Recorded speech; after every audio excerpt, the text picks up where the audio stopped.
देखो कंप्रीहेंशन समझा रहा हूं, कंप्रीहेंशन यानी समझ, कंप्रीहेंशन यानी अरे शाब्दिक अर्थ क्लियर कर लो तो तुमको समझ में आ जाएगा कि ये पैसेज है क्या। अभी तक तो ये समझ में ही नहीं आता कि आखिर ये कंप्रीहेंशन या अनसीन पैसेज है क्या। तो अनसीन पैसेज को समझने के लिए इतना जानो कि ये तुम्हारी समझ का एक जो है मूल्यांकन है, कि आप जितनी चीजें पढ़ रहे हैं उन सारी चीजों को मूल्यांकन करते समय ये देखा जाएगा कि उनसे आपके अंदर कितनी समझ डेवलप हुई है, कंप्रीहेंसिव माइंड आपका कितना डेवलप किया। इसी को पता लगाने के लिए ये पर्टिकुलर क्वेश्चन या ये पैसेज तैयार किया जाता है। इस पैसेज में कोई भी चीज आप पढ़े नहीं है फिर भी आपको उसका पूरा अर्थ क्लियर करना होगा, क्योंकि आपको पता है कि पैसेज दिया होगा और पैसेज से रिलेटेड क्वेश्चन नीचे होगा और उस क्वेश्चन का आंसर पैसेज में है और उसी पैसेज में से उसके क्वेश्चन का आंसर आपको लिखना है। अब देखो एक कॉमन सी थिंकिंग डेवलप हो जाती है विद्यार्थियों में कि चलो ये पैसेज दिया है, क्वेश्चन नीचे दिया है, उसका आंसर उसी पैसेज में है, यानी इसका आंसर कहीं उस पैसेज में एक लाइन है, उस लाइन को ढूंढेंगे और ले आके लिख देंगे। दूसरी ट्रिक क्या अपनाते हैं बच्चे कि क्वेश्चन में कोई शब्द आ गया है तो उस शब्द को ढूंढ लेते हैं पैसेज में।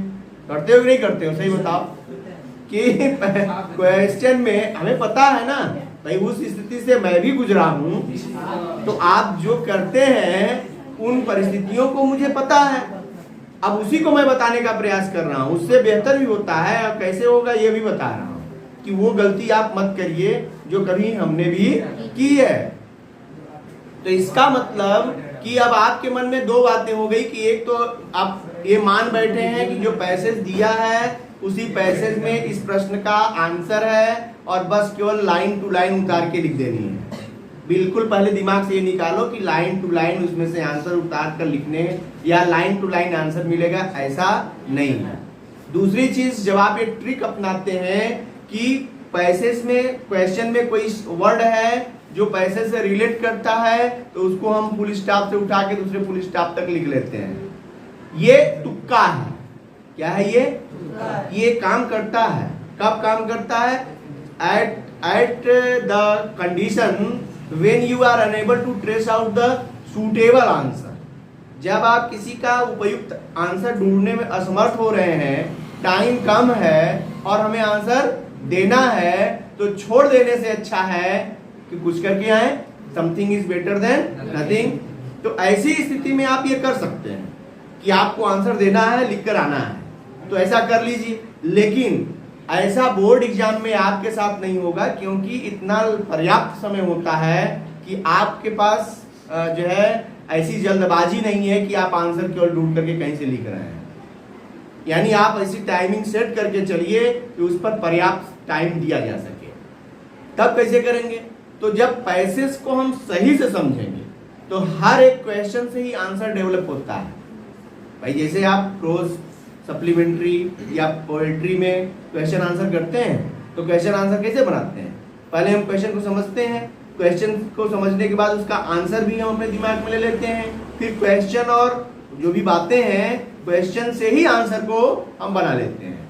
यही ट्रिक है बनाने का कि क्वेश्चन से हमें आंसर बनाना है, और बनाने के लिए किन बातों का ध्यान देना है? ग्रामर के सारे रूल।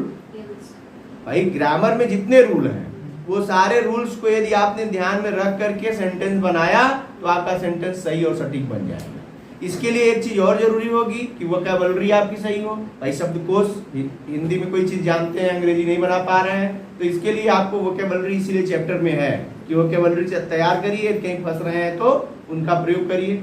उससे भी काम नहीं चलता तो बहुत सारी किताब में बहुत सारी लाइन पढ़े हैं, बहुत सारे वर्ड्स पढ़ रहे हैं, उनसे बहुत सारे वर्ड्स आपके पास हैं, ट्रेजर्ड हैं, बस उसका सही प्रयोग करना है। इसका मतलब हो गया कि हमें क्वेश्चन का आंसर उसमें छांट के नहीं लिखना है, बल्कि क्वेश्चन को पहले क्वेश्चन समझें और उस पैसेज को भी समझें।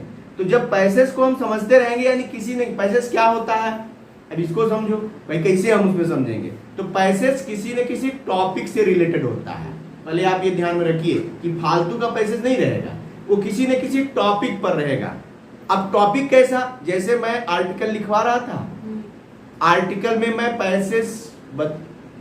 पैराग्राफ बदल बदल के लिखवा रहा था, यानी पैसेज आप चेंज करते हैं, दूसरा पैसेज बनाया जाता है, इसका मतलब टॉपिक एक ही रहता है, बस कहने का कुछ जो सब टाइटल होता है, यानी उसमें जैसे इंट्रोडक्शन लिखा, उस टॉपिक से रिलेटेड उसके गुण दोष हैं, उसकी कुछ विशेषताएं हैं, उससे कुछ हानियां हैं, उनसे कुछ लाभ है, आता है ना। तो इन सब चीजों को जो हम पैराग्राफ चेंज करते हैं उसका मतलब यही होता है कि कोई चीज लिखा जा रहा है, वो चेंज हो रहा है, तो उसका पैराग्राफ चेंज कर देते हैं। ऐसे ही अनसीन पैसेज होता है। और एक बात बता दूं, अनसीन पैसेज कभी ऐसा नहीं होता कि वो आप पढ़े ही नहीं है, कभी ऐसा होता है कि वो आर्टिकल से रिलेटेड पैसेज, आर्टिकल जो आप पढ़ते हैं उन्हीं से रिलेटेड कोई एक आर्टिकल उठा कर दे देगा, आर्टिकल ही पूरा दे देगा और क्वेश्चन दे देगा, नीचे क्वेश्चन देगा उसका। तो इसका मतलब हो गया कि वो आप पढ़िए, समझिए और क्वेश्चन का आंसर उसमें दे दीजिए। तो इसका मतलब जो भी पैसेज आपके पास है वो किसी न किसी टॉपिक पर है, उसका कुछ विषय वस्तु होता है और उसमें कही गई जो बात होती है किसी इंपॉर्टेंट चीज पर फोकस करती है। बात समझ में आ रही नहीं आ रही? तो ये बात जब आपको समझ में ये जब समझ में आ रहा, तो इसका मतलब कि पैसेज जब हम पढ़ेंगे तो उसका टॉपिक समझ में आ जाएगा। पहली पॉइंट तो यही है कि जब आप पैसेज पढ़ रहे हैं तो आप ये ढूंढिए कि ये सारी बात किसके लिए कही जा रही है, क्योंकि जिसके बारे में कही गई है वो बात वही उस पैसेज का क्या होता है, टॉपिक या टाइटल। और अक्सर करके एक क्वेश्चन यही बन जाता है, right the title of this passage, यानी इस पैसेज का टाइटल बताइए कि इस पैसेज ये किससे रिलेटेड है। तो टाइटल क्या होता है, अब यहीं पर क्लियर कर लो कि टाइटल क्या होता है। टाइटल मीन्स जिसके इर्द गिर्द सारी बात घूम रही हो या उस पैसेज में जिसके बारे में बात हो रही हो वही उसका टाइटल होता है, वही शीर्षक है, वही टॉपिक है। जैसे इसको और भी क्लियर करना हो तो प्रोज के जो चैप्टर आप पढ़ते हैं या सप्लीमेंट्री के जो चैप्टर पढ़ते हैं उनका एक टाइटल होता है। टाइटल यानी उनका शीर्षक, उसका लेसन का नाम जो होता है। अब आप पढ़ते हैं कहानी, जैसे द रैट ट्रैप पढ़ा, तो रैट ट्रैप की पूरी कहानी में किसके बारे में बात हो रही है, उस रैट ट्रैप के बारे में ही सारी बात घूम कर रही है। यानी the whole story revolves around the title and topic. पूरी कहानी या पूरी बात, पूरा पैसेज किसके इर्द गिर्द चलता है, उसी टाइटल और टॉपिक के। तो जब आप पढ़ेंगे तो सबसे पहली पॉइंट आपको यही ढूंढनी है, क्या कि ये आखिर बात किसके लिए की जा रही है।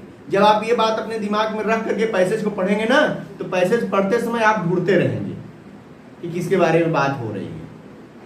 तब आप उसका वर्थ वाइल मीनिंग क्लियर कर लेंगे। मीनिंग क्लियर करने के लिए भाई पैसेज पढ़ना मतलब क्या, उठा करके उसको पढ़ने लगे उसका कोई मतलब नहीं है।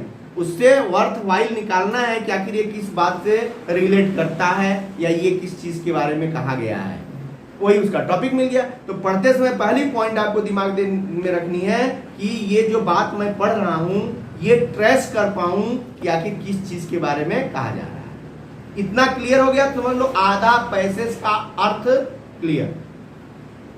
फिर उसके बाद जब इतनी बात आपने क्लियर कर ली तो उसके बाद अगले क्वेश्चन को पढ़िए। क्वेश्चन पढ़ते ही आपके मन में बात आएगी, क्वेश्चन का अर्थ समझ में आएगा कि इसमें पूछा क्या जा रहा है और जो बात पूछी जा रही है उससे रिलेटेड चीज किस पैसेज में। जैसे 3 पैसेज है, 3 पैसेज 4 पैसेज दे देगा और उसमें क्वेश्चन में आप पढ़ रहे हैं, क्वेश्चन पढ़ लिया आपने और क्वेश्चन का अर्थ समझ लिया और उसको जो है अब आप देखेंगे पूरा पैसेज पढ़ने की जरूरत पड़ेगी। तो आपको ये बात ढूंढनी पड़ेगी कि ये वाली बात किस पैसेज में हो रही थी, तो उसी पैसेज को फिर से पढ़ेंगे। और यदि नहीं क्लियर हुआ, क्योंकि सबका कॉन्सेप्ट एक तरह का नहीं होता, तो यदि आपको ये क्लियर नहीं हुआ तो ये बात जानिए कि जितनी बार क्वेश्चन का आंसर देना है उतनी बार पैसेज पढ़ना पड़ेगा। यानी हो सकता है कि एक पैसेज को 4 से 5 बार पढ़ जाए, क्योंकि कॉन्सेप्ट क्लियर करने के लिए ये जरूरी है कि आप बार बार जो है पैसेज को पढ़िए और उसके मीनिंग को क्लियर करिए, अन्यथा आंसर आप नहीं दे पाएंगे। फिर वही बात हो जाएगी कि क्वेश्चन का अर्थ समझ रहे हैं और आंसर आप क्या ढूंढ रहे हैं, वही में लाइन ढूंढ रहे हैं। वो लाइन नहीं ढूंढनी है, हमको उसका अर्थ ढूंढना है। बात समझ में आ रही है कि नहीं आ रही है? अब देखो, जब हम उसका अर्थ समझ लेंगे या हमको अर्थ आता भी है, लाइन है उसमें नहीं है, तो हम आंसर कैसे बनाएं? तो आंसर फिर क्वेश्चन से बनाएंगे। क्वेश्चन से आंसर बनाते समय हम उन शब्दों को या उन भावों को लेंगे जो पैसेज में कहा गया है और उसको अपने वाक्य में जोड़ेंगे या अपने क्वेश्चन में जोड़ के एक नया सेंटेंस तैयार करेंगे। अब यहाँ पर इतना क्यों करें, हम पैसे से लाइन भी उतार कर लिख सकते हैं। 3-3 नंबर का एक क्वेश्चन बन रहा है। आपको पता है कि अब अनसीन पैसेज का एक क्वेश्चन 3 नंबर का बन रहा है। आप 3 नंबर के क्वेश्चन को यदि लाइन से उतार कर रख लेंगे, तुक्का बैठा करके कोई शब्द मिल गया वो पूरी लाइन लिख लेंगे तो आपको 3 नंबर नहीं मिलेगा। पूरा नंबर कटेगा भी नहीं, 0 तो नहीं देगा वो एग्जामिनर, लेकिन 1 नंबर से आपको काम चलाना पड़ेगा। तो आप 1 नंबर के लिए काम करना चाह रहे हैं कि 3 नंबर के लिए, अब ये तय करना पड़ेगा। तो यदि आप 3 नंबर के लिए काम करना है तो 3 नंबर के लिए आपको पूरा आंसर अपने से बनाकर लिखना पड़ेगा। उसमें आपको अपने सेंटेंस बनाने पड़ेंगे। यदि आपने अपना सेंटेंस बनाया है तो आपको वास्तव में पूरे मार्क्स मिलेंगे, और यदि नहीं बनाया, केवल किसी तरह आंसर दिखाने के लिए कि हम आंसर दे दिए, तो उसमें आप उम्मीद नहीं रख सकते कि आपको पूरा मार्क मिलेगा। समझ में आ रही कि नहीं आ रही? कुल मिला करके हम पूरा ये टोटल वो बात करें तो ये कॉन्सेप्ट निकल कर आता है कि पैसेज को समझने के लिए हमें पढ़ना जरूरी है, और सबसे पहली बात पढ़ते समय हमें देखना क्या है कि ये किस टॉपिक से रिलेटेड है, इसका टाइटल क्या हो सकता है, और उसके बाद जितने क्वेश्चन दिए हैं उन क्वेश्चन का अर्थ समझिए और पैसेज को पढ़ के उसके आंसर को समझिए और अपने भाषा में उसका आंसर देने का प्रयास करिए, तो आपको बेहतर नंबर मिल सकता है।